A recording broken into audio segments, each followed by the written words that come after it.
It was exactly 2:07 a.m. in a quiet Chicago apartment when the notification woke him. The room was pitch dark, and the cold white glow from his phone looked almost unearthly. Ethan Miller stared at the screen with tired and confused eyes. For 3 nights, his phone had been sending him messages from the future, and every single one had come true. Now another notification appeared, and the message made his heart freeze. New notification from tomorrow, December 5, 3:40 p.m. You will save a life today.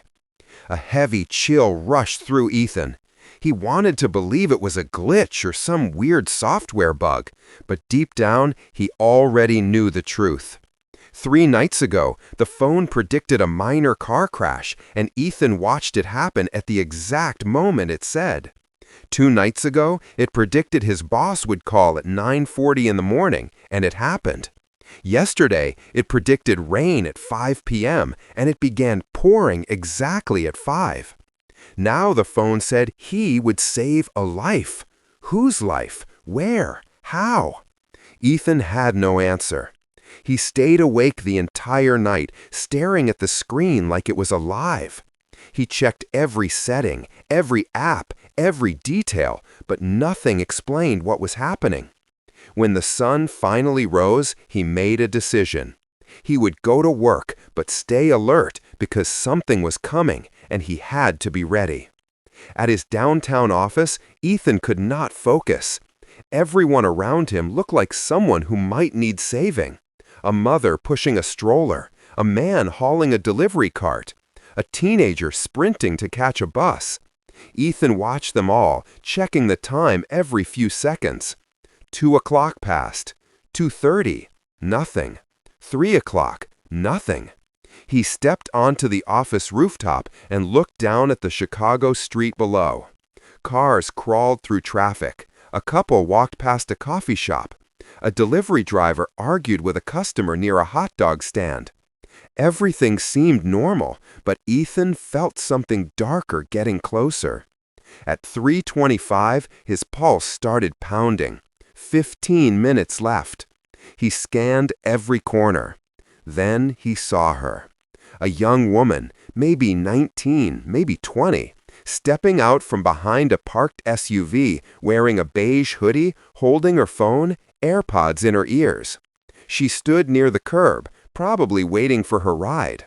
Something inside Ethan pulled his attention straight toward her. At 3:35, a motorcycle swung into the street at an unsafe speed.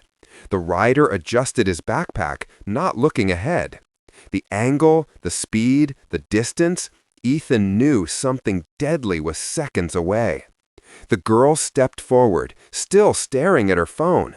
She did not see the bike. The rider did not see her. Ethan felt the world tighten around him. His phone buzzed again. New notification from tomorrow, 3:38 p.m. If you do not move now, she dies. Ethan bolted. He tore down the stairwell, nearly falling but forcing himself to push harder. His lungs burned as he burst out the front door and onto the sidewalk. The girl stepped off the curb. The motorcycle was almost on top of her. Ethan lunged and grabbed her arm, yanking her back with everything he had. The motorcycle shot past them. People shouted in shock. The girl collapsed against Ethan, shaking. She whispered, "Thank you, you saved me." But Ethan barely heard her because his phone buzzed again. He lifted it with trembling hands. New notification from tomorrow, 3:40 p.m. Now it is your turn. Before he could react, a sharp crack exploded behind him. A metal restaurant sign, weakened by wind and rust, snapped free from the wall and came crashing down. Ethan shoved the girl away with every ounce of strength he had. The sign smashed into him, and he hit the ground hard.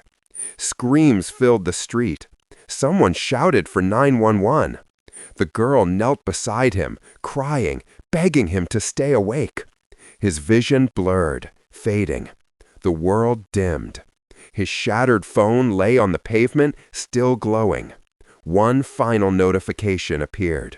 From tomorrow, 3:41 p.m. You saved her, and because of that, you changed everything. Your life does not end today anymore. Ethan tried to focus on the words, but darkness swept over him. Hours later, he woke in a hospital bed. The doctor told him he was unbelievably lucky because the sign could have killed him. The girl stepped into the room, tears still in her eyes. She thanked him again and helped him sit up gently. After she left, Ethan picked up his cracked phone. The screen lit softly. No notifications, no warnings, no predictions. Just silence. Maybe the phone was finally done with him. Or maybe it was waiting for the next moment, the next twist, the next impossible warning. Ethan was alive. The girl was alive.